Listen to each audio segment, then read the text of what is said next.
आज जिस खबर की हम लोग बात कर रहे हैं वो खबर हर माता पिता के लिए बेहद ज़रूरी है।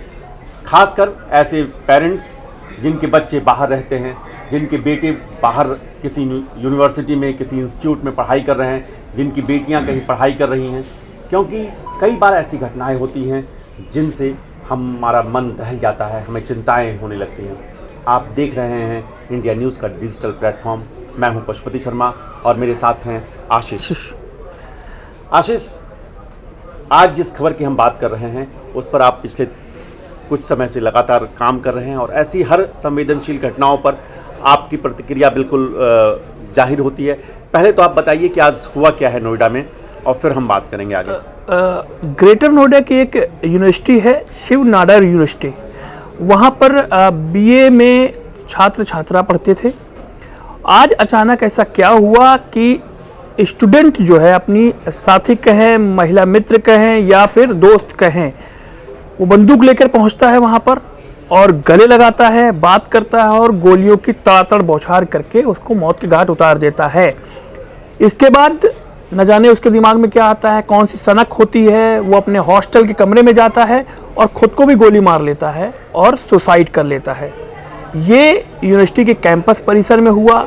इसके बाद सीसीटीवी तस्वीरें जो सामने आई हैं वो बहुत ही डरावनी है, बहुत ही धुंधला दिख रहा है, लेकिन उसमें साफ साफ दिख रहा है, ये बात दिख रही है कि लड़का लड़की से बात करता है, गले लगाता है, उसके बाद गोलियां उसके पेट में ताड़ातड़ मारकर उसको मौत के घाट उतार देता है। ये यूनिवर्सिटी के अंदर इस तरीके के वारदात, इतना गुस्सा, इतनी सनक कहाँ से आती है? सवाल यही है कि आखिर आपके बच्चे के मन में क्या चल रहा है। क्या आपने कभी जानने की कोशिश की? कई बार इस एज ग्रुप में ऐसा होता है कि बच्चे आपके साथ शेयर नहीं करते हैं, बच्चे अपने पेरेंट्स के साथ ये बातें बता पाते हैं। कई बार तो ऐसा भी होता है कि कुछ मित्रों के साथ वो शेयर भी करते हैं तो उन्हें वो सलाह नहीं मिल पाती है जिससे कि उनके अंदर जो एक सनक या एक जो गलत भावनाएं, गलत विचार जो आ रहे हैं उसको काउंटर किया जा सके। और इसकी परिणति जो है वो इस तरह की घटनाओं में होती है।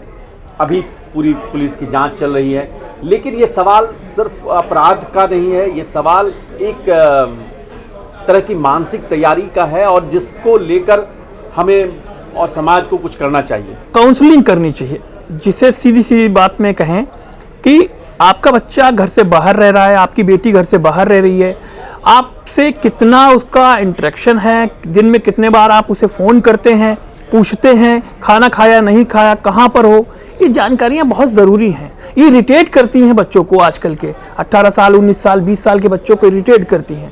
बार बार फ़ोन वो काटते हैं कि अरे मम्मी का फ़ोन है, अरे पापा का फ़ोन है। लेकिन आप इन सब चीज़ों से पीछे मत हटिए, आपको लगातार कॉल करते रहना है, मन की बात जाननी है।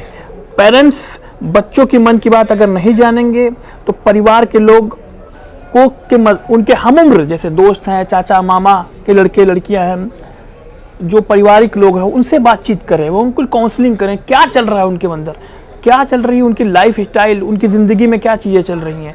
अगर वो जानने की कोशिश नहीं करेंगे आप तो फिर ऐसी ही वारदात होगी जैसा आज कानपुर की नेहा चौरसिया के साथ हुआ है।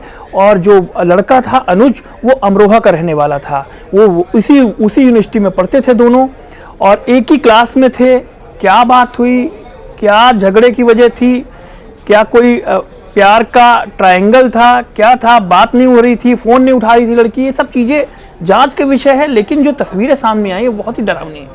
अमरोहा, कानपुर, नोएडा, उत्तर प्रदेश के जिन शहरों में भी ये खबर पहुंची है, हर जगह एक चिंता की बात है। और जो बात आशीष कह रहे हैं बहुत ज़रूरी बात है कि हम अपने बच्चों को मानसिक तौर पर कैसे तैयार करते हैं, उन्हें किस तरह की ट्रेनिंग देते हैं। और ख़ासकर युवाओं को जो आजकल बहुत ज़्यादा एक्सपोज़र है टेलीविज़न का, बहुत ज़्यादा एक्सपोज़र है यूट्यूब्स का, बहुत ज़्यादा एक्सपोज़र है सोशल मीडिया का, उनके पास कई बार वो अपने इमोशनल जो भावनाएं हैं उनको काबू में नहीं रख पाते हैं और अतिरेक में इस तरह की घटनाएं हो जाती हैं। और उसके बाद दोनों ही परिवार, या तो अमरोहा में जो बच्चे के पिता हैं उनका भी परिवार अभी सदमे में है, कानपुर में जो बच्ची है उनका भी परिवार सदमे में है। तो ये सिर्फ किसी एक को दोषित ठहराने की कोशिश नहीं है। ये एक आत्ममंथन और ऐसी घटनाएं हम लोगों को सोचने के लिए भी मजबूर करती हैं। आशीष, लेकिन इसमें आप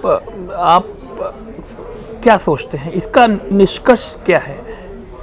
इसका निष्कर्ष देखिए आशीष, इस तरह की घटनाओं में कहीं ना कहीं ऐसा होता है कि हम उस जो युवा बच्चे हैं उनको एक तरह का, कई फिल्म देख लें, कई कोई क्राइम सीरियल्स देख लें, कई बार वैसे संगत में पड़ जाएं जहां पर आप जो सोच रहे हैं उसी को आप फाइनल मानने लगते हैं। आप सामने वाले व्यक्ति के मनःस्थिति को न तो कबूल करने के लिए तैयार हैं, वो एक इनकार या वो एक ना, आप इतने पजेसिव हो जाते हैं, इतने एग्रेसिव हो जाते हैं कि आप इस तरह की घटनाओं को अंजाम देते हैं। तो आपका बिहेवियर पैटर्न जो है वो इसकी झलक ज़रूर उनके टीचर्स को, उनके साथियों को मिल रही होगी, जहां कहीं ना कहीं उन लोगों से ये चूक हुई है जिसका नतीजा इस तरह से। सवाल है कि उसके पास हथियार कहाँ से आया, कैसे आया। वो दोस्त जो दिन रात उनके साथ रहते थे उनको ज़रूर पता होगा अगर वो हथियार कहीं से ले रहा है बच्चा, तो ये सब आपको चेक पॉइंट्स रखने हैं उनके मित्रों से, उनके दोस्तों से।